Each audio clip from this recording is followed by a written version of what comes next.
मित्रों, अगर मैं आपको कहूँ जिस रामायण को आप बचपन से पढ़ते, सुनते और देखते आए हैं, उसके कई पात्र आज भी जीवित हैं, तो शायद आपको यकीन ना आए। आखिर ये सच हो भी कैसे हो सकता है? हजारों साल पहले त्रेता युग में जिन्होंने जन्म लिया वो कलयुग तक जीवित हों, ये असंभव जो लगता है, लेकिन मित्रों ये बिल्कुल सच है। और आज मैं इस वीडियो के माध्यम से आपको रामायण काल के ऐसे 7 लोगों के बारे में बताने जा रहा हूँ जो जीवित हैं और कहीं पहाड़ की कंदराओं में रहे हैं। तो नमस्कार मित्रों, मोटिवेशन ज्ञान चैनल में आपका स्वागत है। आशा करता हूँ कि भगवान जगन्नाथ की कृपा से आप सब कुशल मंगल होंगे। तो चलिए आज की कथा प्रस्तुत आरंभ करते हैं। भगवान शिव के 11वें रुद्र अवतार महाबली हनुमान के बारे में कहा जाता है कि उन्हें अमरता का वरदान माता सीता ने दिया था। वाल्मीकि रामायण के अनुसार लंका में बहुत ढूंढने के बाद भी जब माता सीता का पता नहीं चला तो हनुमान जी उन्हें मृत समझ बैठे, लेकिन फिर उन्हें भगवान श्री राम का स्मरण हुआ और उन्होंने पुनः पूरी शक्ति से सीता जी की खोज प्रारंभ की। इसके बाद वो माता सीता से अशोक वाटिका में मिले। उस समय ही माता सीता ने हनुमान को अमरता का वरदान दिया था। यही कारण है कि रामायण काल में जन्मे भगवान हनुमान सैकड़ों साल बाद न सिर्फ महाभारत काल में जिंदा थे, बल्कि आज भी जिंदा हैं और हिमालय के जंगलों में रहते हैं। मित्रों, हनुमान जी के अलावा रावण के अनुज विभीषण को भी अजर अमर रहने का वरदान मिला है। हमारे हिंदू धर्म ग्रंथों के अनुसार रावण वध के बाद श्री राम ने विभीषण को लंका का राजा घोषित कर राज्याभिषेक किया था। इसके अलावा भगवान ने विभीषण पर कई और कृपाएं भी बरसाई थीं। दरअसल राम जी को लंका की चढ़ाई के दौरान रावण के तमाम योद्धाओं को समाप्त करने में उसके छोटे भाई विभीषण की जानकारियां काफी काम आई थीं। इसी कारण उसे घर का भेदी होने का अपयश भी मिला। माना जाता है कि भगवान राम की जीत विभीषण बिना संभव नहीं थी और यही कारण था कि राम जी ने विभीषण को लंका नरेश बनाने के साथ अजरमर होने का वरदान भी दिया था। मित्रों, विभीषण सप्त चिरंजीवियों में एक हैं और अभी तक इस संसार में सशीर विद्यमान हैं। मित्रों, काकभुशुंडी रामायण काल के वो तीसरे शख्स हैं जो आज भी जीवित हैं। सबसे पहले तो बता दूं कि काकभुशुंडी अपने गुरु लोमश ऋषि के श्राप के कारण काक में परिवर्ती हो गए थे। हालांकि जब बाद में लोमश ऋषि को पश्चाताप हुआ तो उन्होंने काकभुशुंडी को बुलाया और श्राप से मुक्त होने के साथ ही राम मंत्र दिया। इसके अलावा उन्होंने काकभुशुंडी को इच्छा मृत्यु का वरदान भी दिया।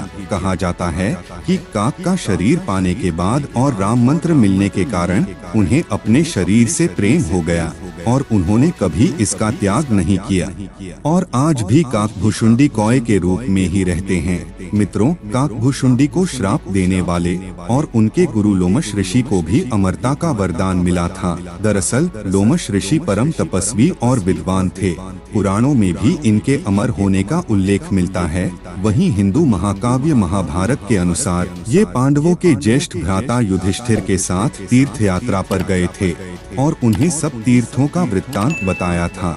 यहाँ पर ये भी बता दूं कि लोमश ऋषि को अमर होने का वरदान भगवान शिव ने दिया था, जिसके अनुसार लोमश ऋषि की मृत्यु उनकी इच्छा के अनुसार ही हो सकती है। कहा जाता है कि आज भी लोमश ऋषि सशरीर जीवित हैं और कहीं दूर पहाड़ियों पर निवास करते हैं। मित्रों, विभीषण के अलावा अग्नि के पुत्र जामवंत को भी भगवान श्री राम ने सदा जीवित रहने का वरदान दिया था। माना जाता है कि देवासुर संग्राम में देवताओं की सहायता के लिए जामवंत का जन्म अग्नि के पुत्र के रूप में हुआ था। उनकी माता एक गंधर्व कन्या थी और सतयुग में जामवंत का जन्म हुआ था। जामवंत ने अपने सामने ही भगवान विष्णु का वामन अवतार देखा था। मित्रों, मानधाता के पुत्र मुचुकुंद त्रेतायुग में इक्ष्वाकु वंश के राजा थे और मुचुकुंद की पुत्री का नाम शशिभागा था। हिंदू धर्म ग्रंथों में मिलने वाली एक कथा के अनुसार एक बार देवताओं के बुलावे पर देवता और दानवों की लड़ाई में मुचुकुंद ने देवताओं का साथ दिया था, जिसके चलते देवता जीत गए थे।